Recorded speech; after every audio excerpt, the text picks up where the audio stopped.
వాళ్ళందరినీ భవిష్యత్తు మీద ఎన్నో ఆశలు కల్పించి మీలో ఒక చెగోవీరని చూసుకున్నాం, ఒక ఉద్యమకారుని చూసుకున్నాం. మీరు నిలబడతారనుకున్నాం. మీరు ఇలా నట్టేట ముంచేస్తారని మా కల్లో కూడా ఊహించల.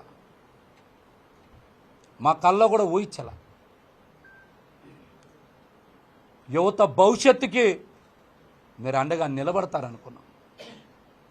మా కళల్ని ఇలా కాల రాసేస్తారని తెలిస్తే మీతో ఎందుకుంటాం?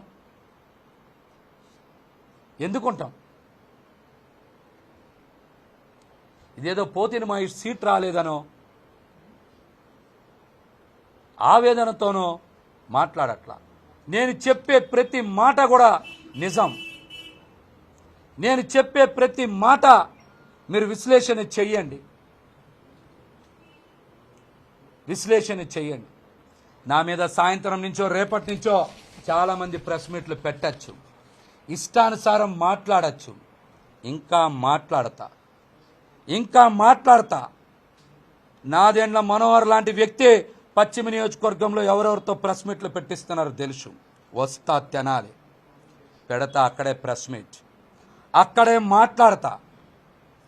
చాలా వాస్తవాలు ఇంకా ఉన్నాయి, బయట పెడతా. అవలా ఇంకా అవలా. చిట్ట చివరిగా ఒకే ఒక్క మాట, దేనికి నాకు భయం లేదు. నేను చెప్పేయన్నీ నిజాలే అని నేను సంపూర్ణంగా నా గుండె మీద చెయ్యేసుకొని చెప్పగలను.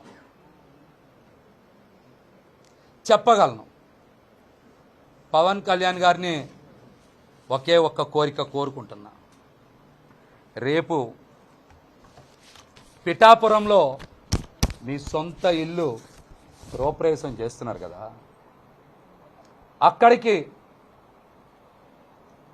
మీరు అన్న లెజినోవా గారితో రావాలి, గృహప్రవేశం చెయ్యాలి.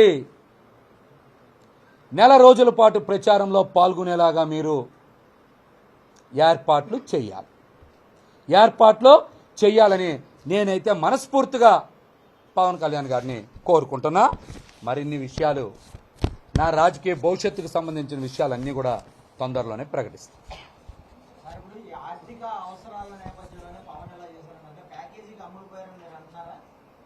తెలుస్తాయి మీకు, అన్ని ఆధారాలతోనే ఇస్తా. మీకు అన్ని ఆధారాలే బయట పెడతా. అప్పుడే ఎక్కడ రేపు ఒక్కరోజే కదా ఉగాది ఉంది, అవగానే మళ్ళీ మాట్లాడతా. మీ రాజీనామా పవన్ కళ్యాణ్ గారి దృష్టికి తీసుకుని వెళ్ళారా? ఓన్లీ మెయిల్ ద్వారా పంపించారు? నేనైతే రాజీనామాని పంపించాను. పవన్ కళ్యాణ్ గారి దృష్టికి వెళ్తుందా, పార్టీ కార్యాలయానికి వెళ్తుందా? కాదు. జనసేన పార్టీయే వాట్సాప్లో నడుస్తుంది. నేను కూడా వాట్సాప్ ద్వారానే పార్టీ వర్గాలకి పంపించాను.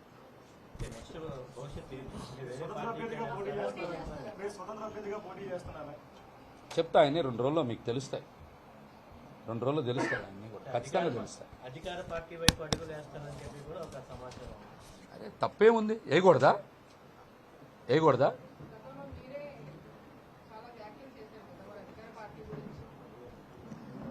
రోజు అందరికి చెప్పే సూత్రమేమో, రాజకీయాల్లో శాశ్వత మిత్రులు ఉంటారా? అందరికీ లేని సూత్రాలు ఒక్క మహేష్కే వర్తిస్తాయా?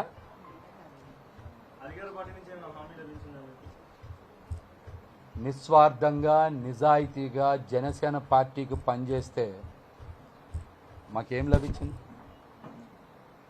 విజయ్ గారు ఏం లభించింది?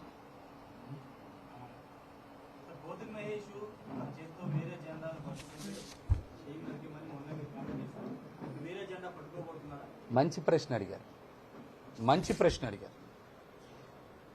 రాజధానిలో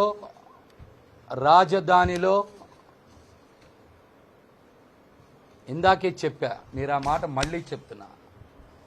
జనసేనని రాజధానిలో నేను బతికిచ్చా. పవన్ కళ్యాణ్ గారు నన్ను చంపేశారు.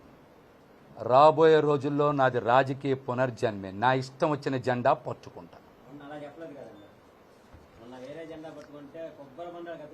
అదే చెప్పా. ఇప్పుడు రాజకీయాల్లో మమ్మల్ని చంపేసిన తర్వాత పునర్జన్మలో మాకు నచ్చిన పని చేస్తాం.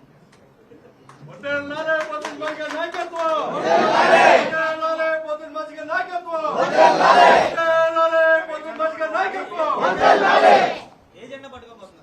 అన్నీ తెలుస్తాయి 2 రోజుల్లో. 3 జెండాలు మోసారు నిన్నటి వరకు అందరు. ఇంకేమి పెద్ద మ్యాటర్ ఏముంది? అంత ముందో 3 మోసాం, 6 మోసాం. ఇంతకన్నా ఏం మోయాలి? ఇంతకన్నా ఏం మోయాలి ఇంకా? అది జనసేన పార్టీ అధికార ప్రతినిధి మరియు విజయవాడ వెస్ట్ ఇన్ఛార్జ్ పోతిన మహేష్ గారు రాజీనామా, ప్రెస్ మీటు ఇవన్నీ చూస్తున్నాం మనం. యాక్చువల్లీ నేను ప్రెస్ మీట్ పెట్టాల్సింది దాని మీద నేను అందుబాటులో లేను, వేరే ఊర్లో ఉన్నా కాబట్టి వీడియో వచ్చేసి పంపించాల్సి వస్తుంది. కాబట్టి మిత్రులు, మీడియా వాళ్ళు, జనసైనికులు క్షమించాలి. ప్రెస్ మీట్ పెట్టినందుకు వీడియో ద్వారా అర్థం చేసుకోవాల్సింది కోరుకుంటూ మహేష్ గారి 3 ప్రశ్నలు అడుగుతా. 1, 2019 మీకు సీట్ ఎక్క ముందు మీరు ఎక్కడున్నారు? మీరు 2016లో 17లో జనసేన పార్టీలోకి వచ్చారు. మీకు ఈరోజు జనసేన పార్టీ లేకపోతే మీకు ఇంత చరిష్మా, ఇంత క్రేజ్ వచ్చేదా? అసలు పవన్ కళ్యాణ్ గారు మీకు ఎంత ప్రియారిటీ ఇచ్చారు, ఎంత వాల్యూ ఇచ్చారు మీకు తెలుసు కదా. ఇవన్నీ కూడా మీరు ఎక్కడి నుంచి వచ్చింది? మీరు గతంలో రాజకీయ నేపథ్యం ఏమైనా ఉందా? గతంలో ఏం లేదు కదా. జనసేన పార్టీ మనందరికీ పునాదులు. మనకందరికీ జనసేన పార్టీ పవన్ కళ్యాణ్ గారు భిక్ష పెట్టారు. ఈరోజు మన పవన్ కళ్యాణ్ గారు ఏదో వ్యూహాలు, ఆశయాలు ఉన్నాయి కాబట్టి అర్థం చేసుకొని పోవాలి. ఇప్పుడు నేనున్నాను, ఉదాహరణకి ప్రజారాజ్య పార్టీ నుంచి పనిచేస్తున్నా. 2014లో నుంచి జనసేన పార్టీ పెట్టిన రోజు నుంచి ఉన్నాను, మీకన్నా ముందు నుంచే ఉన్నా. నేను ఉన్నా, మొన్నటి ఇన్ఛార్జిగా ఇచ్చారు, తిరుపతిలో పనిచేస్తున్నా. ఏదో సీట్ ఆశించా, రాలేదు. ఎవరు వైసీపీ అతను సీట్ ఇచ్చారు, దాని మీద నేను కొంచెం అలిగున్నా, నచ్చలేదు. ఇష్టం ఉంటే పనిచేస్తా అభ్యర్థికి, లేదంటే పిఠాపురం పోయి పవన్ కళ్యాణ్ గురించి పని చేసుకుంటా. అంతేకాని ఎక్కడ కళ్యాణ్ గారి గురించి మాట్లాడను కదా. ఎందుకంటే నిజమైన జనసైనికులు అలా ఉంటారు, పవన్ కళ్యాణ్ గారి మనుషులు అలా ఉంటారు. ఏదో వైసీపీ ఇచ్చిన స్క్రిప్ట్, వైసీపీ పంపించిన 3 పేజీలు మీరు తీసుకుని చదవడము, దాన్ని బీసీ కార్డు పెట్టడం కరెక్ట్ కాదు. మీరు ఏ రోజు కూడా సరే పోతిన మహేష్ ప్రెస్ మీట్ లో ఇంతవరకు నాకు తెలిసి ఇన్ని ప్రెస్ మీట్లలో మీరు ఎప్పుడు కూడా పేజీలు చూసి ప్రెస్ మీట్లు పెట్టలేదు. మొట్టమొదటిసారి 4 పేజీలు చదివి ప్రెస్ మీట్ పెట్టారంటే ఆ పేజీలు ఎక్కడి నుంచి వచ్చాయి, ఆ పేజీలు వెనకాల ఎవరున్నారు, ఇవన్నీ కూడా మాట్లాడాల్సిన అవసరం ఉంది. ఒకటే చెప్తున్నా, అన్నాలీజియో గారిని తీసుకొని మీరు గృహప్రవేశం రా అంటే ఇప్పుడు అది సంబంధం కాదు కదా. ఆయన తీసుకొస్తాడు, ఆయన ఇష్టం అది. దానివల్ల జనసేన పార్టీకి నష్టం లేదు, నీకు వచ్చే నష్టం లేదు. సబ్జెక్టు మీరు డైవర్ట్ చేయడానికి ప్రయత్నిస్తున్నారు. దీని వెనకాల ఎవరన్నా క్లియర్ గా ప్రజలు తెలిసిపోయింది. ఎందుకంటే మహేష్ గారు కూడా నాకు ఆయన వ్యక్తిగత ఏం లేదు. నేను ఆయన కలిసి అనేక ప్రెస్ మీట్ వాళ్ళ ఆఫీస్లో పెట్టా. గత సంవత్సరంలో నాకు సహకరించాడు, పార్టీతో ఉన్నాడు, సహకరించాడు. ప్రెస్ మీట్లు పెట్టాం, అనేక చోట్ల మేము కలిసి పనిచేసాం, ఉద్యమాలు చేసాం, అన్ని చేసాం. ఈ రోజు కొన్ని జరుగుతుంటాయి. ఇంకా భవిష్యత్తు ఉంది, మనకి 2 నెలల మంచి భవిష్యత్తు రాబోతుంది.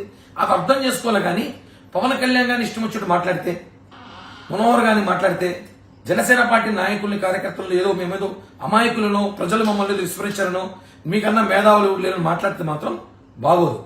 మీరు పవన్ కళ్యాణ్ గారికి క్షమాపణ చెప్పాలి, జనసేన పార్టీ నాయకులు, కార్యకర్తలు క్షమాపణ చెప్పాలి. లేకపోతే మీకు తెలుసు, మీరెంత ఉద్యమకారులు, మీకు మించి ఉద్యమకారులు మేము కూడా. ఎంత దాకా దిగుతాం, ఏమైనా చేస్తాం. ఊరికే బెదిరించేది కదా, ఆధారాలు ఉన్నాయి. ఏం ఆధారాలు? ఏమవుతాయి ఆధారాలు అంటే? ఏం ఆధారాలు? కేవలం జనసేన నాయకులు తప్పుదో పట్టించడానికి ప్రయత్నిస్తారు.